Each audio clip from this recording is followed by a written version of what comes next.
ನಮಸ್ಕಾರ ವೀಕ್ಷಕರೇ. ಪ್ರತಿ ವರ್ಷ ಮೇ 31ನೇ ತಾರೀಕು ವಿಶ್ವ ತಂಬಾಕು ರಹಿತ ದಿನವನ್ನಾಗಿ ಆಚರಣೆ ಮಾಡಲಾಗುತ್ತೆ. ಇದರ ಹಿಂದಿನ ಉದ್ದೇಶ ಏನು, ಯಾಕೆ ಪ್ರತಿ ವರ್ಷ ಇದೇ ದಿನಾಂಕದಂದು ಈ ಒಂದು ದಿನವನ್ನು ಆಚರಣೆ ಮಾಡ್ತಾರೆ, ಜೊತೆಗೆ ಪ್ರತಿ ವರ್ಷ ಕೂಡ ಒಂದು ಘೋಷವಾಕ್ಯವನ್ನು ಇಟ್ಟಿರ್ತಾರೆ. ಯಾಕೆ ಆ ಘೋಷವಾಕ್ಯ ಇಟ್ಟಿರ್ತಾರೆ, ಅದರ ಹಿಂದಿನ ಉದ್ದೇಶ ಏನು, ಇದೆಲ್ಲದರ ಬಗ್ಗೆ ಕೂಡ ಮಾಹಿತಿಯನ್ನು ಕೊಡೋಕ್ಕೋಸ್ಕರ ಸದ್ಯಕ್ಕೆ ನಮ್ಮ ಜೊತೆಗಿದ್ದಾರೆ. ನಮ್ಮ ಪರದೆ ಮೇಲೆ ತಾವು ನೋಡ್ತಾ ಇರ್ಬೋದು, ನಮ್ಮ ಕಲಬುರಗಿಯ ಪ್ರತಿಷ್ಠಿತ ಹೈದರಾಬಾದ್ ಕರ್ನಾಟಕ ಶಿಕ್ಷಣ ಸಂಸ್ಥೆಯ ಎಸ್ ನಿಜಲಿಂಗಪ್ಪ ದಂತ ಮಹಾವಿದ್ಯಾಲಯದ ಪಬ್ಲಿಕ್ ಹೆಲ್ತ್ ಡೆಂಟಿಸ್ಟ್ರಿ ವಿಭಾಗದ ಹಿರಿಯ ಪ್ರಾಧ್ಯಾಪಕರು ಆಗಿರುವಂಥ ಡಾಕ್ಟರ್ ಸುವರ್ಣ ವಿ ಬಿರಾದಾರ್ ಅವರು. ನಮಸ್ಕಾರ ಮೇಡಮ್. ಮೇಡಮ್, ತಾವು ಸ್ಕಾಲರ್ ಕೂಡ ಆಗಿದ್ದೀರಿ ಅಂತ ಕೇಳ್ಪಟ್ವಿ. ಸೊ ಯಾರ ಅಂಡರಲ್ಲಿ ತಾವು ಈ ಒಂದು PhD ಸ್ಕಾಲರ್ಶಿಪ್ನ ಮುಗಿಸ್ತಾ ಇದ್ದೀರಾ ಅಂತ ಹೇಳ್ತೀರಾ? ನಾನು ಗೌರ್ಮೆಂಟ್ ಡೆಂಟಲ್ ಕಾಲೇಜ್ ಅಲ್ಲಿ ಮಾಡ್ತಾ ಇದ್ದೇನೆ, under the guidance of doctor Manjunath P Puranik sir ಅಂತ. ಇವಾಗ ರೀಸೆಂಟಾಗಿ ಜಾಯ್ನ್ ಆಗಿ 6 months ಆಗಿದೆ. ಮುಂದೆ ಇನ್ನು 4.5 years ಸ್ಟಡಿ ಇದೆ. ಓಕೆ. ಈಗ ವಿಶೇಷವಾಗಿ ಮ್ಯಾಮ್, ಈಗ ಪ್ರತಿ ವರ್ಷ ಕೂಡ ಮೇ 31ನೇ ತಾರೀಕು ವಿಶ್ವ ತಂಬಾಕು ರಹಿತ ದಿನವನ್ನಾಗಿ ಆಚರಣೆ ಮಾಡಲಾಗುತ್ತೆ. ಸೊ ಯಾಕೆ ಪ್ರತಿ ವರ್ಷ ಇದೇ ದಿನಾಂಕದಂದು ಈ ಒಂದು ದಿನವನ್ನು ಆಚರಣೆ ಮಾಡ್ತಾರೆ, ಇದರ ಹಿಂದಿನ ಉದ್ದೇಶ ಏನು, ಈ ಬಾರಿಯ ಘೋಷವಾಕ್ಯ ಏನು ಅಂತ ಹೇಳ್ತೀರಾ? ಈ ವರ್ಷ actually every year World No Tobacco Day 2025 celebrate ಮಾಡೋಕ್ಕೆ ರೀಸನ್ ಅಂದರೆ to increase the awareness regarding the adverse effects of using tobacco, as well as to increase the knowledge regarding the benefits of quitting the tobacco habits. This every year ಬೇರೆ ಬೇರೆ theme ಕೊಡ್ತಾರೆ. ಈ ಸಲ world health organization ಕೊಟ್ಟಿರೋ theme ಏನಂದರೆ basically to unmask the appeal.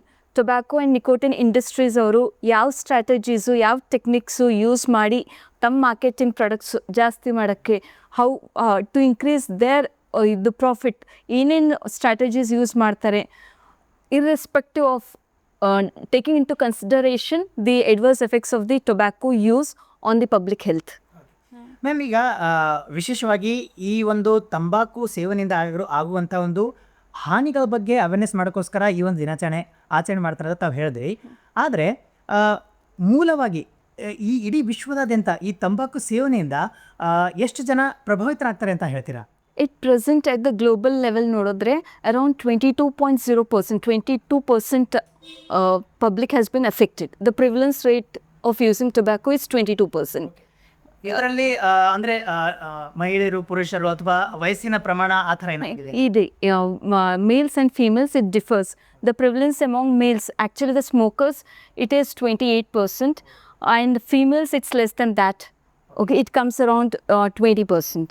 Okay ma'am, ಇತ್ತೀಚೆಗೆ ನಾವು ನೋಡ್ತಾ ಇರೋದೇನೆಂದರೆ ಯುವತಿಯರಲ್ಲಿ ಈ ಒಂದು ತಂಬಾಕು ಸೇವನೆ ಅದು ಡೈರೆಕ್ಟ್ ಆಗಿರ್ಬೋದು, ಇಂಡೈರೆಕ್ಟ್ಲಿ ಆ ತಂಬಾಕು ಪ್ರಾಡಕ್ಟ್ಸ್ಗಳನ್ನು ಸೇವನೆ ಮಾಡೋದು ಜಾಸ್ತಿ ಆಗಿದೆ.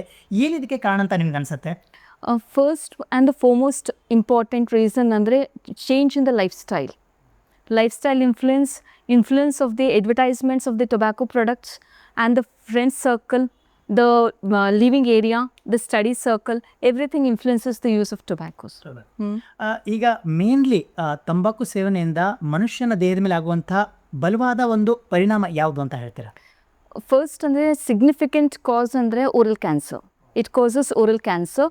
ಸೆಕೆಂಡ್ಲಿ ಪ್ರೀ ಮ್ಯಾಲಿಗ್ನೆಂಟ್ ಲೀಷನ್ಸ್ ಅಂತ ಬರುತ್ತೆ, like leukoplakia, erythroplakia, smokers palate. There are various conditions, but the most common and the prevalent one is the oral cancer. ಈಗ ಸಾಮಾನ್ಯವಾಗಿ ನಾವು ತಂಬಾಕು ಆದ ತಕ್ಷಣ ಹಳ್ಳಿಗಾಡ ಪ್ರದೇಶದಲ್ಲಿ ನೇರವಾಗಿ ತಂಬಾಕು ತಿನ್ನೋದನ್ನು ನಾವು ನೋಡ್ತೀವಿ.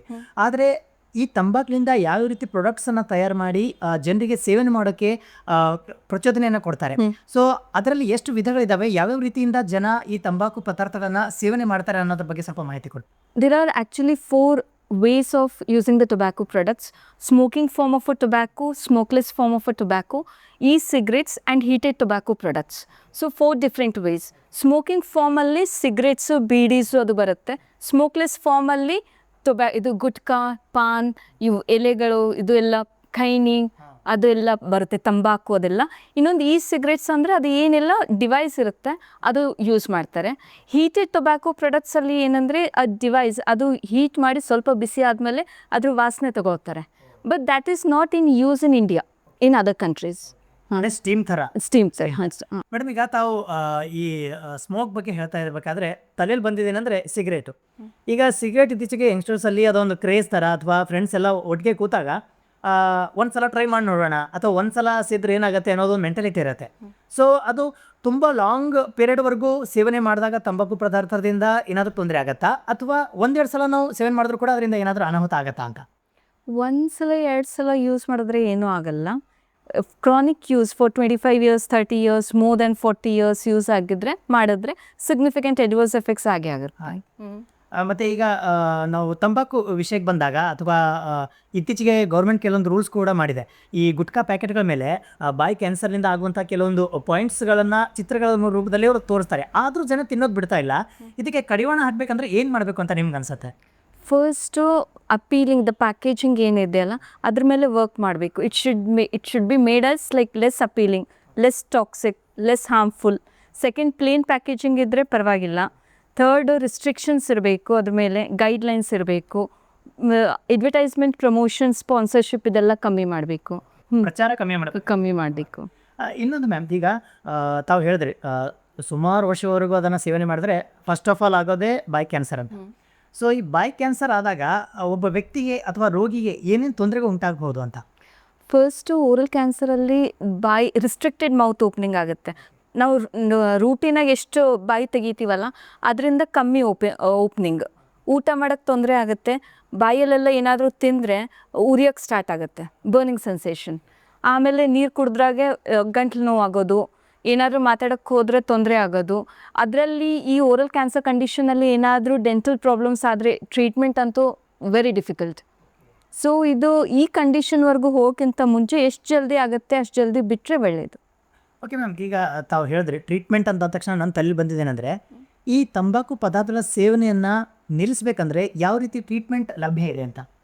Treatment actually oral cancer develop ಆದರೆ ಡಿಫ್ರೆಂಟ್ ಫೇಸಸ್ ಇದೆ. Phase 1, 2, 3 and 4. ಇನಿಷಿಯಲ್ 2 to 3 ಫೇಸಸ್ಸಲ್ಲಿ ಪ್ರಿವೆಂಟಿವ್ ಮೆಷರ್ಸ್ ತೊಗೊಂಡ್ರೆ ಕಮ್ಮಿ ಆಗುತ್ತೆ. ಅದು ಏನಾದರೂ ಸಿವಿಯರ್ ಆಗಿ ಲಾಸ್ಟ್ ಸ್ಟೇಜಿಗೆ ಹೋದರೆ there are various different modes of treatment. So ಅದರಲ್ಲಿ ಸರ್ಜಿಕಲ್ ಟ್ರೀಟ್ಮೆಂಟ್ ಆಗುತ್ತೆ ಅಥವಾ ಫಾರ್ಮಕೋಥೆರಪಿ, ಡಿಫ್ರೆಂಟ್ ಉಂಟು. ಈಗ ಆ ಒಂದು ಮಟ್ಟಕ್ಕೆ ಹೋಗಿ ಕ್ಯಾನ್ಸರ್ ಆಗಿಬಿಟ್ಟು ಶಸ್ತ್ರಚಿಕಿತ್ಸೆ ಒಂದು ಲೆವೆಲ್ ಬರೋಕ್ಕಿಂತ ಮುಂಚೆ ಅದನ್ನು ತಡೆಗಟ್ಟಬೇಕಂದ್ರೆ ಈ ತಂಬಾಕು ಸೇವನೆ ಬಿಡಿಸ್ಬೇಕಾದ್ರೆ ಮೆಡಿಕಲ್ ಫೀಲ್ಡಲ್ಲಿ ಯಾವ ರೀತಿ ಒಂದು ಉಪಾಯಗಳು ಲಭ್ಯ ಇದೆ ಅಂತ ನಿಮ್ಮ ಪ್ರಕಾರ? ಡಿ ಅಡಿಕ್ಷನ್ ಸೆಂಟರ್ಸ್ ಇದೆ. So de addiction centres common ಆಗಿ ನಂಬರ್ 1 ಅಂದರೆ ನಿಮ್ಯಾನ್ಸಲ್ಲಿ ಬೆಂಗಳೂರಲ್ಲಿದೆ ಡಿ ಅಡಿಕ್ಷನ್ ಸೆಂಟರು. ಎಲ್ಲ ಡೆಂಟಲ್ ಕಾಲೇಜಸ್ಸಲ್ಲಿ ಟೊಬ್ಯಾಕೋ ಸೆಸೇಷನ್ ಸೆಂಟರ್ಸ್ ಅಂತಿದೆ. ಅಲ್ಲಿ ಏನು ಮಾಡ್ತೀವಿ ಅಂದರೆ ಕ್ರಾನಿಕ್ ಯೂಸರ್ಸ್, ಟೊಬ್ಯಾಕೋ ಯೂಸರ್ಸ್ ಬಂದರೆ ಅವರಿಗೆ ಕೌನ್ಸ್ಲಿಂಗ್ ಮಾಡ್ತೀವಿ. ಕೌನ್ಸ್ಲಿಂಗಲ್ಲಿ 2 ವೆರೈಟೀಸ್. ಒಂದು ಬಿಹೇವಿಯರಲ್ ಚೇಂಜ್, ಫೋಕಸ್ ಮೇನ್ ಅಂದರೆ what will be the adverse effects, why they have to quit the use of tobacco products, if they quit what will be the advantages. ಎರಡು ಬಗ್ಗೆ ನಾವು ಅವ್ರಿಗೆ ಕೌನ್ಸ್ಲಿಂಗ್ ಮಾಡ್ತೀವಿ. Second ಅಂದರೆ ಫಾರ್ಮಕೋಥೆರಪಿ, nicotine replacement therapy ಮಾಡ್ತೀವಿ. ಇದೆಲ್ಲ ಬಿಟ್ಟು ಸಿವಿಯರ್ ಕೇಸಸ್ ಏನಾದರೂ ಬಂದರೆ will refer it to the medical field. ನಮ್ಮ ಕಲಬುರಗಿಯಲ್ಲಿ ಆ ರೀತಿ ಸೆಂಟರ್ಸ್ಗಳು ಅವೈಲೇಬಲ್ ಇದಾವೆ ಮ್ಯಾಮ್? ಅಂದರೆ ಸೆಂಟರ್ಸ್ ಅಂದರೆ ಡಿ ಅಡಿಕ್ಷನ್ ಸೆಂಟರ್ಸ್ ಅಂತಿಲ್ಲ, ಇದು ಟೊಬ್ಯಾಕೋ ಸೆಸೇಷನ್ ಸೆಂಟರ್ಸ್ ಅಂತ ಡೆಂಟಲ್ ಕಾಲೇಜಸಲ್ಲಿದೆ. GDCಯಲ್ಲೂ ಇದೆ, HKS ಡೆಂಟಲ್ ಕಾಲೇಜಲ್ಲೂ ಇದೆ, ಅಲ್ಬದ ಡೆಂಟಲ್ ಕಾಲೇಜಲ್ಲೂ ಇದೆ. Almost all colleges have the tobacco cessation centres. ನಾನು ಕೇಳ್ಪಟ್ಟಿರೋ ಪ್ರಕಾರ ಕೆಲವೊಂದು ಕಡೆ ಅಡ್ವರ್ಟೈಸ್ಮೆಂಟ್ ನೋಡಿದ ಪ್ರಕಾರ ಕೆಲವೊಂದು ಚೀವಿಂಗ್ ಥರ ಏನೋ ಬರುತ್ತೆ, ಅದನ್ನು ಬಿಡಿಸ್ಬೇಕಾದ್ರೆ ತಂಬಾಕು ಪದಾರ್ಥ ಅಥವಾ ಬೇರೆ ಬೇರೆ ಐಟಮ್ಸ್ಗಳು ನಾವು ಊರಲ್ಲಿ ತಗೊಳ್ಳೋಂಥ ಇರುತ್ತೆ. ಅದ್ರ ಬಗ್ಗೆ ತಮ್ಮ ಅಭಿಪ್ರಾಯ ಏನು? ಇದು ನಿಕೋಟಿನ್ ರಿಪ್ಲೇಸ್ಮೆಂಟ್ ಥೆರಪಿಯಲ್ಲೇ ಬರುತ್ತೆ. ಸೊ ಅದರಲ್ಲಿ ನಿಕೋಟಿನ್ ಗಮ್ಸ್ ಅಂತ ಬರುತ್ತೆ. ಈ ಸಣ್ಣ ಹುಡುಗರಿಗೆ ಚಿವಿಂಗ್ ಗಮ್ ಕೊಡ್ತೀವಲ್ಲ ನಾವು, ಆಟ ಆಡ್ತಾ ತಿಂತಾರಲ್ಲ, ಆ ರೀತಿಯಾಗಿ ಇದು nicotine replacement, nicotine drug supply ಗಮ್ಸ್ ಅಂತ ಬರುತ್ತೆ. ಅದು ಕೊಟ್ಟರೆ ಅವ್ರಿಗೆ ಸ್ವಲ್ಪ ಟೈಮ್ ಲಿಮಿಟಲ್ಲಿ ಕೊಡ್ತೀವಿ. 2 ಸಲ ದಿನಕ್ಕೆ 3 ಸಲ ದಿನಕ್ಕೆ ಅದು ತಿಂದು ಬಿಕ್ಕಾಟೋದು. ಅದರಿಂದ ಅದು ಅವರಿಗೆ ಎಡಿಕ್ಷನ್ ಯೂಸ್ ಮಾಡೋ ಟೈಮಲ್ಲಿ ಕೊಟ್ಟರೆ ಅವ್ರು ಆ ಯೂಸ್ ಮಾಡೋ ಟೈಮಲ್ಲಿ ಡೈವರ್ಟ್ ಆಗುತ್ತೆ mind. They will stop using the tobacco products. ಆ ಟೈಮಲ್ಲಿ ಇದು ಯೂಸ್ ಮಾಡ್ತಾರೆ. ಈಗ ಈ ಚಿವಿಂಗ್ ಗಮ್ ಥರ ಒಂದು ವೇಳೆ ಪದಾರ್ಥ ಅವೈಲೇಬಲ್ ಇಲ್ಲ ಅಂದರೂ ಕೂಡ ಈಗ ಯಾವ ರೀತಿ ನಾವು ಆಯುರ್ವೇದಿಕ್ನಲ್ಲಿ ಮನೆ ಮದ್ದು ಅಂತೀವಲ್ವ, ಸೊ ಮನೇಲೆ ಯಾವ ರೀತಿ ಯಾರಾದರೂ ಒಬ್ಬರು ಮೆಂಬರ್ ಅದಕ್ಕೆ ಅಡಿಕ್ಟ್ ಆಗಿದ್ರೆ ಅದನ್ನು ಬಿಡಿಸೋಕ್ಕೆ ಮನೇಲಿ ನಾವು ಏನು ಉಪಾಯ ಮಾಡ್ಬೋದು ಅಂತ?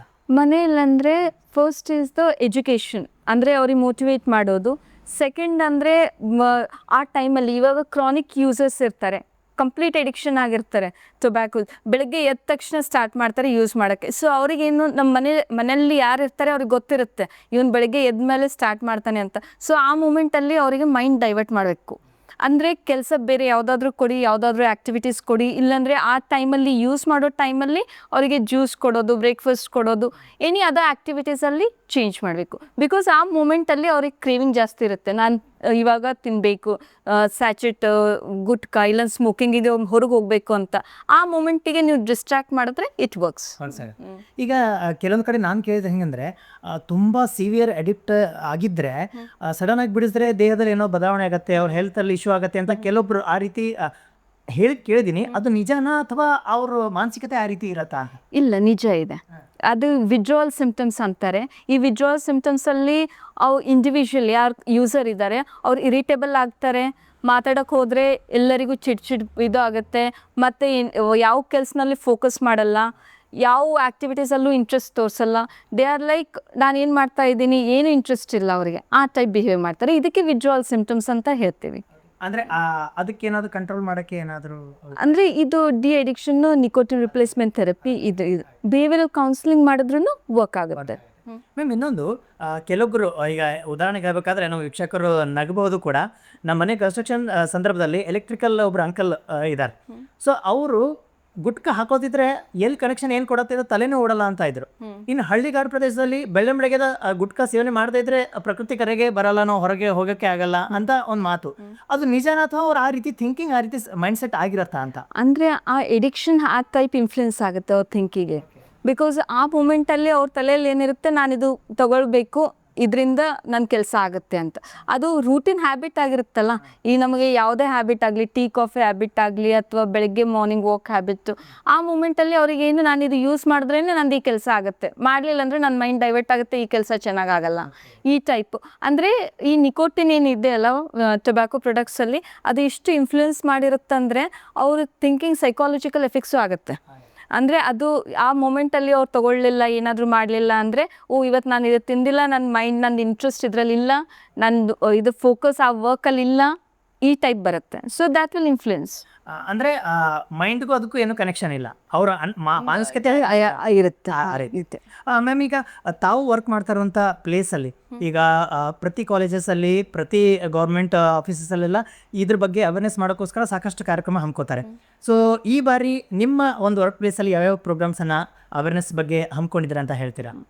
ನಮ್ಮ ಕಾಲೇಜಲ್ಲಿ ಈ ಲಾಸ್ಟ್ 1 ವೀಕಲ್ಲಿ various activities we have conducted. One ಅಂದರೆ camps, screening camps, oral cancer screening camps, among school children screening camps, IEC activities ಅಂತ ಬರುತ್ತೆ, information education and communication activities. ಇವಾಗ ಗೌರ್ಮೆಂಟ್ ಕಡೆಯಿಂದ ಒಂದು ಪ್ರೋಗ್ರಾಮ್ ಕಂಡಕ್ಟ್ ಮಾಡಿದ್ರು. ಅದರಲ್ಲಿ ಏನಂದರೆ inter colleges seminar competition. Students, interns ಆಗಲಿ, PG ಸ್ಟೂಡೆಂಟ್ಸ್ ಆಗಲಿ, UG ಸ್ಟೂಡೆಂಟ್ಸ್ ಆಗಲಿ, ಅವರಿಗೆ ಟೊಬ್ಯಾಕೊ ಮೇಲೆ ಸೆಮಿನಾರ್ ಕೊಡಿ. ಅಂದರೆ they have used various topics in seminar. ಅಂದರೆ ಟೊಬ್ಯಾಕೊ ಮೇಲೆ ವೇರಿಯಸ್ ಟಾಪಿಕ್ಸ್ ಅವ್ರು ಚೂಸ್ ಮಾಡಿ, ಕೆಲವೊಬ್ರು focus only on behavioral therapy, ಕೆಲವೊಬ್ರು only the adverse effects, oral cancer, ಇನ್ನೊಬ್ಬರು what is the use of social media, what will be its effects. ಈ type ಆಗಿ students different topics ತಗೊಂಡು seminar present ಮಾಡಿದ್ದಾರೆ. ಇದರಲ್ಲಿ ಏನಾಗಿದೆ ಅಂದರೆ they have studied the various topics. ಅದರಿಂದ ಏನಾಗುತ್ತೆ, they can influence other people. So ಇದು ಇಂಟರ್ ಕಾಲೇಜ್ ಸೆಮಿನಾರ್ ಕಾಂಪಿಟೇಷನ್ ಆಗಿದೆ. ಮತ್ತು IEC activities, camps, screening camps, ಇದೆಲ್ಲ ಮಾಡ್ತಾಯಿದ್ವಿ. ಮ್ಯಾಮ್ ಈಗ ಇನ್ನೊಂದು ನಂಗೆ ನೆನ್ಬತ್ತು, ಇನ್ನು ಸ್ಟೂಡೆಂಟ್ಸ್ ಅಂದ ತಕ್ಷಣ ಇವಾಗ ಸ್ಟೂಡೆಂಟ್ಸ್ಗೆ ಅವೇರ್ನೆಸ್ ಬಂದರೆ ಇನ್ ಫ್ಯೂಚರ್ ಅವರು ಅಂಥ ಚಟಗಳಿಗೆ ಬಲಿ ಆಗಲ್ಲ. ಬಟ್ ಇತ್ತೀಚೆಗೆ ನಾವು ನೋಡ್ತಾ ಇರೋದ್ರೆ ಅಂದರೆ ಅದು ಮೆಟ್ರೋಪಾಲಿಟನ್ ಸಿಟಿ ಆಗಿರ್ಬೋದು, ಕಲಬುರ್ಗಿನೇ ಆಗಿರ್ಬೋದು, ಬಾಯ್ಸ್ ಜೊತೆ ಗರ್ಲ್ಸ್ ಕೂಡ ಅದಕ್ಕೆ ಅಡಿಕ್ಟ್ ಆಗ್ತಾ ಇದ್ದಾರೆ.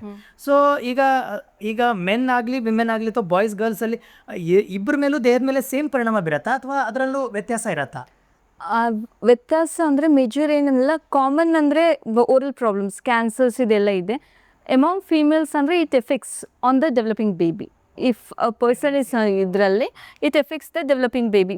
ಪ್ರೀಟರ್ಮ್ ಬರ್ತ್ಸ್ ಅಂತ ಏನು ಹೇಳ್ತೀವಲ್ಲ, it will affects the baby as well as the mother. Systemic health conditions affect ಆಗುತ್ತೆ. ಸೊ ಈಗ ವಿಶೇಷವಾಗಿ ಈ ಮೇ 31st ಡೇನಲ್ಲಿ ನಿಮ್ಮ ಕಾಲೇಜ್ ಮೂಲಕ ಮತ್ತೇನು ಸ್ಪೆಷಲ್ ಏನೇನು ಕಾರ್ಯಕ್ರಮ ಹಮ್ಮಿಕೊಂಡಿದ್ದೀರಾ? ನಮ್ಮ ಕಾಲೇಜ್ ಕಡೆಯಿಂದ ನಾಳೆ ಅಂದರೆ ಇದು ಇನಾಗ್ರಲ್ ಪ್ರೋಗ್ರಾಮ್ ಇದೆ, ಮತ್ತು ಎಲ್ಲ ಗೆಸ್ಟು ಇದು ಇದ್ದಾರೆ. ಇಲ್ಲಿವರೆಗೂ ನಾವು ಏನೇನು ಆ್ಯಕ್ಟಿವಿಟೀಸ್ ಮಾಡಿದ್ದೀವಿ ಅದ್ರ ಬಗ್ಗೆ ನಾವು ಇದು ಏನಂತಾರೆ ಕಾಲೇಜ್ ಸ್ಟೂಡೆಂಟ್ಸ್ಗೆ ಹೇಳ್ತೀವಿ, ಅವ್ರ ಪಾರ್ಟಿಸಿಪೇಷನ್ ಅದೆಲ್ಲ ಇದೆ. ಜನರಲ್ ಆಗಿ ನಾವು ನಮ್ಮ ಮೀಡಿಯಾನಲ್ಲಿ ಕವರ್ ಮಾಡಿರೋ ಪ್ರಕಾರ ಎವ್ರಿ ಇಯರ್ ರ್ಯಾಲಿ ಸಮಥಿಂಗ್ ಎಲ್ಲ ಇರುತ್ತೆ. ಸೊ ಆ ಥರ ಸ್ಪೆಷಲಿ ಏನಾದರೂ ಆರ್ಗನೈಸ್ ಮಾಡಿದಾರ ಅಂತ? ಇವು ವಾಕಥಾನ್ ಅಂತ ಮಾಡಿದ್ದಾರೆ ಸ್ಟೂಡೆಂಟ್ಸು, ಇಂಟರ್ನ್ಸ್ ಅದೆಲ್ಲ ಮಾಡಿದ್ದಾರೆ. ಮ್ಯಾಮ್ ಈಗ ಕೊನೆಯದಾಗಿ ಈ ಒಂದು ಸಂದರ್ಶನದ ಮೂಲಕ ನಮ್ಮ ವೀಕ್ಷಕರೇ ನೋಡ್ತಾ ಇದ್ದಾರೆ ತಮ್ಮ ಒಂದು ಇಂಟರ್ವ್ಯೂನ ಸ್ವತಃ ಅವರಿಗೆ ಒಂದು ವೇಳೆ ತಂಬಾಕು ಪ್ರಾಡಕ್ಟ್ಗಳ ಒಂದು ಹ್ಯಾಬಿಟ್ ಇದ್ದರೂ ಕೂಡ ಅಥವಾ ಅವ್ರ ಪರಿಚಯದಲ್ಲಿ ಅವ್ರ ಫ್ಯಾಮಿಲಿನಲ್ಲಿ ಫ್ರೆಂಡ್ಸಲ್ಲಿ ಯಾರಿಗೆ ಈ ರೀತಿ ಕೆಲವೊಂದು ಹ್ಯಾಬಿಟ್ಸ್ ಇರುತ್ತೋ ಅಂಥವ್ರಿಗೋಸ್ಕರ ಏನು ಕಿವಿ ಮಾತು ಹೇಳೋಕ್ಕೆ ಇಷ್ಟಪಡ್ತೀರಿ? ಅಂದರೆ ಅವರು ಫಸ್ಟ್ ಆಫ್ ಆಲು ಮೋಟಿವೇಶನ್, ಅವರಿಗೆ ನಾಲೆಡ್ಜ್ ಅಂದರೆ ಇದ್ರ ಯೂಸ್ ಮಾಡೋದ್ರಿಂದ ಏನಾಗುತ್ತೆ ಅದು ಹೇಳ್ತಾನೆ ಇರಬೇಕು. ಬಿಕಾಸ್ ಫಸ್ಟ್ ಟೈಮ್ ನಾವು ಏನು ಎಜುಕೇಟ್ ಮಾಡ್ತೀವಲ್ಲ ಅದಷ್ಟು ಇನ್ಫ್ಲುಯೆನ್ಸ್ ಆಗಲ್ಲ. You have to keep repeating it, ಹೇಳ್ತಾನೆ ಇರಬೇಕು, ಮೋಟಿವೇಟ್ ಮಾಡ್ತಾನೆ ಇರಬೇಕು. ಇವಾಗ ಏನಂದರೆ ನೀವು ಹೆಲ್ತ್ ಎಜುಕೇಷನ್ ಕೊಟ್ಟರೆ what happens the knowledge increases. Knowledge increase ಆದರೆ that will influences the behaviour will influences the life style. All are interrelated. So new education, motivation and repetition, these are the three significant features. Idrinda they can change the behavior of the family members or anyone. So ಇಷ್ಟೊತ್ತು ಈ ಒಂದು ವಿಶೇಷವಾಗಿ ವಿಶ್ವ ತಂಬಾಕು ರಹಿತ ದಿನಾಚರಣೆಯ ಒಂದು ಹಿನ್ನೆಲೆ ಏನು, ಉದ್ದೇಶ ಏನು, ಯಾಕೆ ಆಚರಣೆ ಮಾಡ್ತಾರೆ, ಆಮೇಲೆ ತಂಬಾಕು ಸೇವನೆಯಿಂದ ಆಗುವಂಥ ಪರಿಣಾಮಗಳ ಬಗ್ಗೆ, ಅದನ್ನು ಬಿಡೋಕ್ಕೆ ಯಾವ ರೀತಿ ಉಪಾಯಗಳಿದೆ, ಇದೆಲ್ಲದರ ಬಗ್ಗೆ ಕೂಡ ತುಂಬಾ ಸವಿಸ್ತರವಾಗಿ ನಮ್ಮ ವೀಕ್ಷಕರಿಗೆ ಮನ ಮುಟ್ಟುವ ರೀತಿಯಲ್ಲಿ ತಾವು ಹೇಳ್ಕೊಟ್ಟಿದ್ದಕ್ಕಾಗಿ ತುಂಬ ತುಂಬ ಧನ್ಯವಾದಗಳು ಮೇಡಮ್. ಧನ್ಯವಾದ. ಸೊ ನೋಡೋದಲ್ಲ ವೀಕ್ಷಕರೇ, ಮನುಷ್ಯನಿಗೆ ಅಸಾಧ್ಯವಾದದ್ದು ಯಾವುದಿಲ್ಲ ಅಂತ ಹೇಳ್ತಾರೆ, ಮನಸ್ಸು ಮಾಡಬೇಕಷ್ಟೇ. ಕೆಲವರು ಅಂತಾರೆ ನಾನು ಬಿಡಬೇಕಂತ ಪ್ರಯತ್ನ ಮಾಡ್ತಾ ಇದ್ದೀನಿ, ಆಗ್ತಾನೆ ಇಲ್ಲ ಅಂತ. ಸೊ ನಾವು ಮೆಂಟಲಿ ಅದಕ್ಕೆ ಪ್ರಿಪೇರ್ ಆದರೆ ಯಾವುದೂ ಅಸಾಧ್ಯ ಇಲ್ಲ ಅಂತ ಹೇಳ್ಬೋದು. ಸೊ ಇಷ್ಟೊತ್ತು ನಮ್ಮ ಡಾಕ್ಟರ್ ಅವರು ಹೇಳಿರೋ ಹಾಗೆ ಕೆಲವೊಂದು ಸಣ್ಣ ಪುಟ್ಟ ಟಿಪ್ಸ್ಗಳನ್ನು ನಾವು ಬಳಸೋ ಮೂಲಕ, ಅದು ಸ್ವತಃ ಹ್ಯಾಬಿಟ್ ಇರೋರಾಗಿರ್ಬೋದು ಅಥವಾ ಫ್ಯಾಮಿಲಿ ಮೆಂಬರ್ಸ್ ಫ್ರೆಂಡ್ಸ್ ಆಗಿರ್ಬೋದು, ಅವರಿಗೆ ಅದನ್ನು ಡೈವರ್ಟ್ ಮಾಡೋಕ್ಕೆ ಒಂದು ಪ್ರಯತ್ನವನ್ನು ಪಡೋದ್ರ ಜೊತೆಗೆ ಎಜುಕೇಟ್ ಮಾಡೋದು. ಈಗ ಅದರಿಂದ ಹಾನಿ ಏನು ಆಗುತ್ತೆ ಅನ್ನೋದು ಅವರಿಗೆ ನಾವು ಮನವರಿಕೆ ಮಾಡಿಕೊಟ್ರೆ ಆ ಭಯದಿಂದ ಆದರೆ ಅಟ್ಲೀಸ್ಟ್ ಅವರು ಆ ಒಂದು ಚಟದಿಂದ ಹೊರಗೆ ಬರುವಂಥ ಅವಕಾಶ ಇರುತ್ತೆ. ಹಾಗಾಗಿ ಸೊ ನಮ್ಮ ಡಾಕ್ಟರ್ ಅವರು ಹೇಳಿರುವಂಥ ಕೆಲವೊಂದು ಪಾಯಿಂಟ್ಸನ್ನು ತಾವು ಕೂಡ ಮನಸ್ಸಲ್ಲಿ ಇಟ್ಕೊಳ್ಳಿ, ನಿಮ್ಮ ಫ್ರೆಂಡ್ಸ್ ಫ್ಯಾಮಿಲಿ ಮೆಂಬರ್ಸ್ಗೆ ಅದನ್ನು ತಿಳಿಸಿ, ಸಾಧ್ಯ ಆದರೆ ಈ ಒಂದು ಸಂದರ್ಶನ ವಿಡಿಯೋನ ಜಾಸ್ತಿ ಜನರಿಗೆ ತಲುಪಿಸುವಂಥ ಒಂದು ಕೆಲಸ ಮಾಡಿ. ಕೇವಲ May 31 ಅಷ್ಟೇ ಅವೇರ್ನೆಸ್ ಮಾಡೋದಲ್ಲ, ವರ್ಷವಿಡೀ ಕೂಡ ನಾವು ಅವೇರ್ನೆಸ್ ಮಾಡಿದ್ರೆ ಮಾತ್ರ ಜನ ಇದರಿಂದ ಹೊರಬರೋಕ್ಕೆ ಸಾಧ್ಯ ಅಂತ ಹೇಳ್ತಾ ಸೊ ಈ ಸಂದರ್ಶನ ಇಲ್ಲಿ ಮುಕ್ತಾಯಗೊಳಿಸ್ತಾ ಇದ್ದೀವಿ. ಮತ್ತೆ ಮುಂದಿನ ಸಂದರ್ಶನದೊಂದಿಗೆ ಭೇಟಿಯಾಗೋಣ. ನಮಸ್ಕಾರ.